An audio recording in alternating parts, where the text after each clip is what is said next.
Hi, this is Abby from Green Gate Garden Homestead, and I just wanted to take some time to hopefully inspire you to can your own dried beans.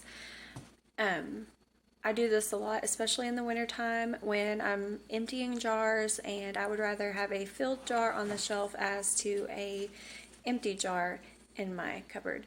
So it doesn't take very much time, it's really inexpensive, and if you buy groceries like everybody, you know that canned beans are expensive. Cook my dried beans in the Instapot first for 30 minutes. That won't completely cook them, but it will par cook them. And the reason I'm doing that is because I personally like the way that they look in the jar better, and I like the consistency and the texture of the bean a little bit better. It's softer and it's just better. So if you have the extra time, it may be worth it to you to go ahead and soak your beans first. So I will get back with you whenever these are ready to put in the jar. Okay, it's actually the next day. I ended up being way busier than I had planned, but life happens. So I cooked the beans in the Instapot for 30 minutes, and then I've actually just kept them warm in the Instapot on the keep warm setting until now. So there's the beans right there, and they're still hot. I'll turn you around and I'll show you what we're doing now. Okay, so I've got my jars, they're still warm, and my canner is heating up, and the beans are still hot. You can probably see the steam, but here they are, and I will put them in the jars and bring you back whenever I'm doing that. Okay, I'm actually using Tattler lids, and with the Tattler lids, you need to boil them. The new canning lids, like the ball and cur lids, they recommend that you no longer have to boil them. But with the Tattler lids, you do want to boil the rubber rings and the lids. Okay, I thought I would show you guys how you can do the Tattler lids. This has been boiling, and you just put the rubber gasket around. I've already wiped my jar off with vinegar water. And with the Tattler lids, you just want to do them finger tight. So basically, just put it on there and screw it till it spins, and then you put it in your canner.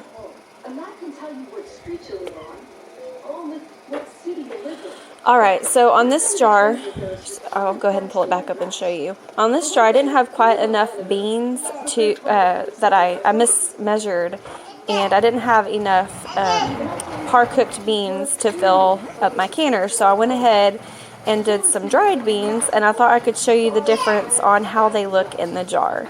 This is perfectly fine to do. I just like it a little bit better if they're parboiled, so I'll show you what they look like parboiled in the jar. So there they are, and they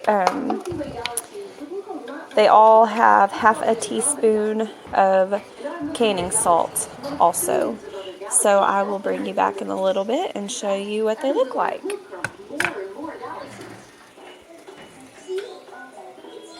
Okay, I've got everything in my canner now, and what you want to do is you want it to boil, and steam will start coming out of here, and after steam starts coming out of here, you wait 10 minutes for it to get all the steam built up and the air pockets out of it, and then you will put your weight on. Okay, we're now venting like we should. Earlier, when the seal was off, it was venting from the handle. You don't want that. It might, leak water around the seal right here. We don't want that.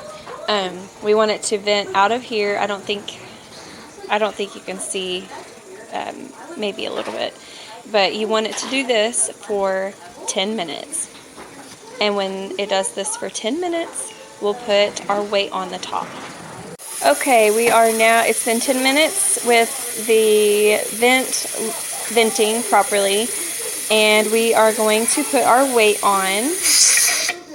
So we're going to put our weight on, and then we want our pressure to build up.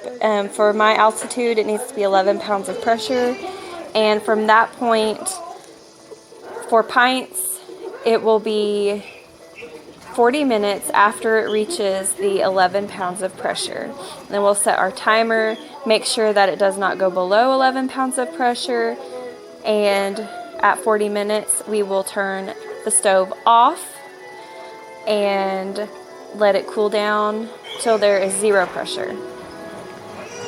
Okay, we are now at 12 pounds of pressure, which is fine.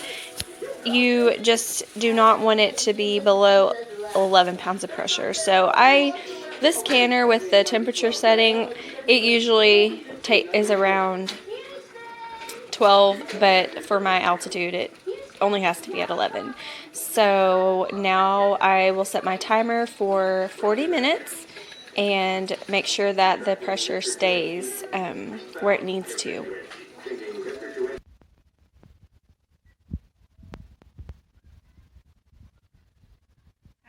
Set for 40 minutes.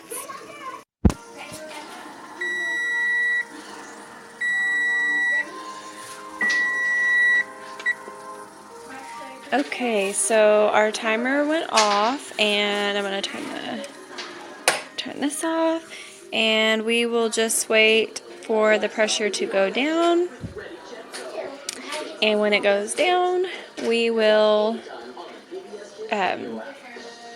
wait till this falls and there's no air that comes out of here, and we'll let it set for a few minutes, and then we'll get our jars out. With the Tattler lids, they're a little bit different.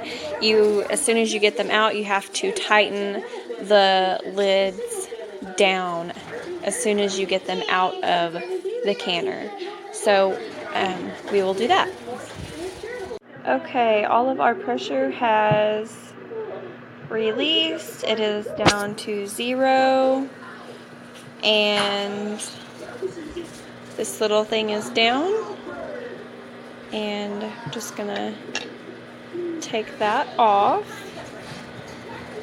and I'm going to let it kind of hang out just for like 5 minutes, and then I'll take the lid off. Alright, I've got the beans out of the canner, and I've tightened all of them down, and that is what they look like. Alright, I've got the beans out of the canner, and this is what they look like. When I pulled them out, I set them down and tightened the lid down as tight as I could get it. And this jar is the jar that was one of the ones that was parboiled, and then this is the one that had the dry beans. And I've played around with different amounts and stuff and try not to have, the beans above the juice, but it kind of always does that. And with all the different amounts and different methods that I've done, it just does. And this one's actually not that bad. Sometimes the water is just down to there. So anyways, this is the pinto beans that I did and canned, and I think I'm going to do black beans next, so maybe I will bring you along for that too. Thank you.